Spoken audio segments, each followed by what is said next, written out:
Breaking. King Charles has killed a government bill. Parliament is in chaos. And what the Prime Minister said next could end his career before the night is over. This is not a theory. This is unfolding live. Yesterday, at 4:12 p.m., King Charles invoked a constitutional power dormant for 47 years, the refusal of royal assent. He didn't just delay Prime Minister Starmer's voting reform bill. He annihilated it.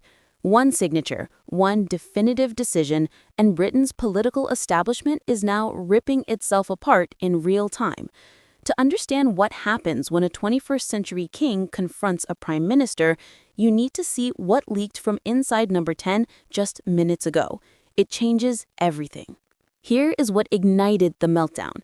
Starmer was in the cabinet room when the news arrived. Multiple witnesses were present. According to sources who heard it directly, the prime minister swept papers from the table and declared, "That senile old man in his castle just destroyed everything we've worked for. He thinks he can turn back the clock to when kings actually mattered? We'll show him exactly how irrelevant the monarchy has become." The room fell into a stunned silence. Even his closest advisors were horrified. One cabinet minister later confided to allies, "I've served under 3 prime ministers. I've never heard anyone speak about the monarch with such contempt." Within 2 hours, that quote was leaked to 3 major newspapers. Someone in that room wanted the world to see Starmer's true character. Inside Parliament, the chamber became a war zone. Labour MPs screamed at Conservatives across the floor. The Deputy Speaker was forced to suspend proceedings 3 times as shouting drowned out all debate. Conservative MP Jacob Rees-Mogg stood at the dispatch box and proclaimed, "The Crown has reminded this arrogant government that Britain is a constitutional monarchy, not a Labour Party dictatorship." The Conservative benches erupted in applause. Labour MPs looked shell-shocked. Some were visibly shaking. The Constitutional Affairs Minister Nick Thomas-Symonds stormed out, face red and fists clenched. But the true chaos was brewing in the corridors. Labour whips fought desperately to prevent a total party collapse, and they failed. By midnight, 3 senior cabinet members had resigned. Transport Secretary Louise Haigh was the first. Her resignation letter, already leaked to the Times, reads like a political obituary.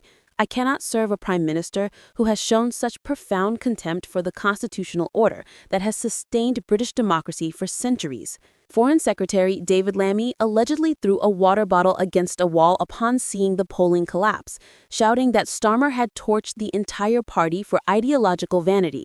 Chancellor Rachel Reeves was overheard telling allies, "If he doesn't resign by Monday, we remove him ourselves. I'm not going down with this ship." This is not political theater. This is a government consuming itself from within. Then, something unprecedented occurred.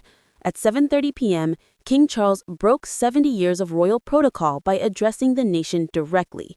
Standing beneath portraits of Queen Elizabeth II and King George VI, he spoke with absolute clarity.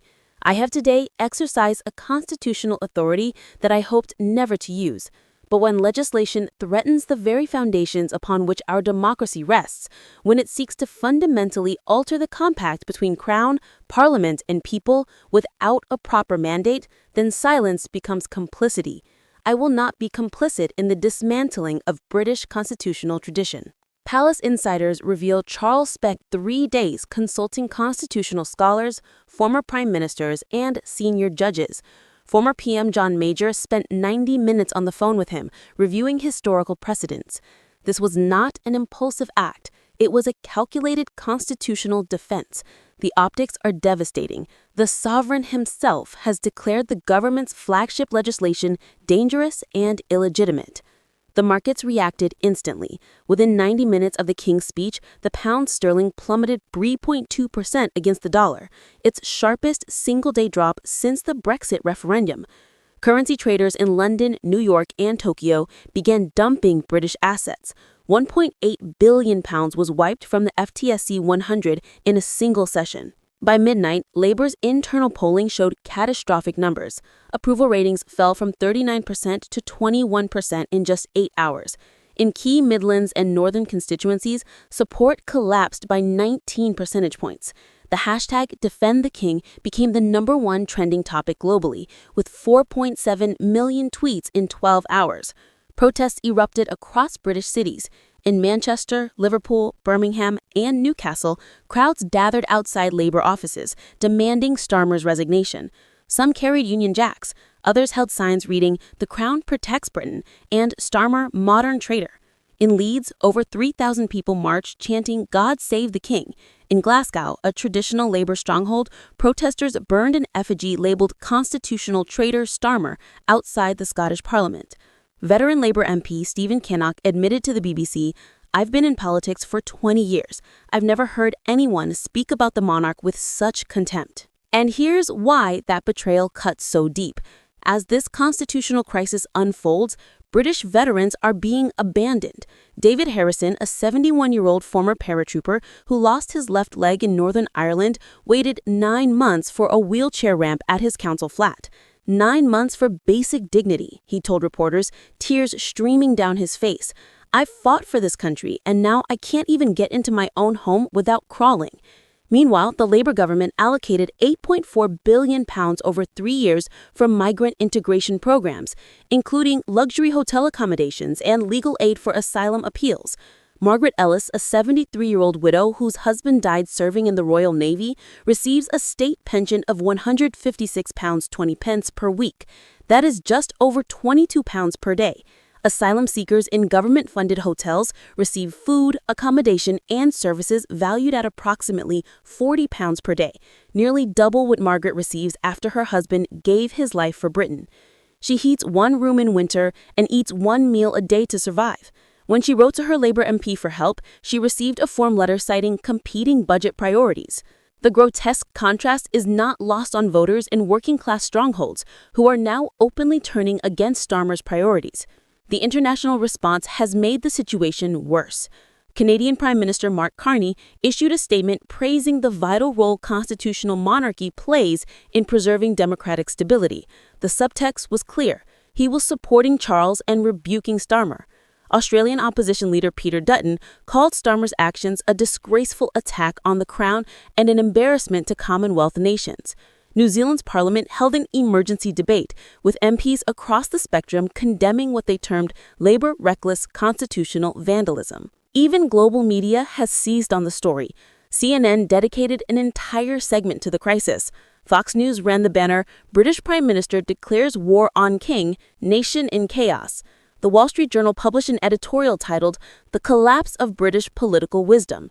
In less than 24 hours, Britain has become an international spectacle. But the revelation that could destroy not just Starmer but the entire Labour establishment is this. Leaked documents obtained by The Telegraph revealed that Starmer's inner circle warned of this exact scenario 6 weeks ago. They knew King Charles might block the bill. They planned for it. And according to these documents, their strategy was to use royal intervention as justification for stripping the monarchy of its remaining constitutional powers entirely. If absolutely authentic, these documents prove Starmer did not miscalculate. He deliberately provoked a constitutional crisis to justify abolishing the Crown's authority. Consider what that means. The Prime Minister of the United Kingdom allegedly engineered a confrontation with the King as political cover for dismantling 1,000 years of constitutional tradition. The betrayal is not just against Charles. It is against every Briton who believes in the balance that has kept this nation stable through wars, depressions, and revolutions. As Starmer spirals, Nigel Farage is seizing the moment. He appeared on GB News last night, calm and confident. King Charles has done what millions of us have been saying for years. He stood up for Britain. While Labour attacks our traditions, Reform UK will defend them. While Labour serves globalist elites, we serve the British people. Reform UK's membership applications crashed their website 3 times in 24 hours. Small donors are flooding party headquarters. A YouGov poll released this morning showed a political earthquake. Conservatives at 31%, Labour collapsing to 23%, and Reform UK surging to 26%. For the first time in British political history, Nigel Farage is not just a protest vote. He is within striking distance of becoming the next Prime Minister.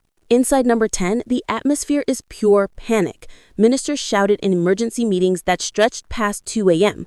One cabinet member, speaking anonymously, admitted, "Keir looks destroyed. He barely speaks. He just stares at polling data like he's watching his own funeral." Deputy Leader Angela Rayner has quietly begun reaching out to moderate MPs, promising calm leadership and constitutional respect, a clear preparation for a leadership bid. Shadow cabinet members who once competed for Starmer's favor now avoid him in hallways and refuse to defend him on television. The next 72 hours will determine Britain's future for decades. Emergency votes of no confidence are being drafted. Constitutional lawyers are preparing Supreme Court cases. Senior military figures have privately expressed concerns about political stability. The question no longer is whether Starmer's premiership is finished. That now seems inevitable. The real question is what Britain becomes after he's gone. Does the monarchy emerge strengthened as the guardian of constitutional order, or does this crisis accelerate calls for abolishing the crown entirely, transforming Britain into a republic? Does Reform UK ride this wave of populist fury straight into government? Or do the Conservatives capitalize on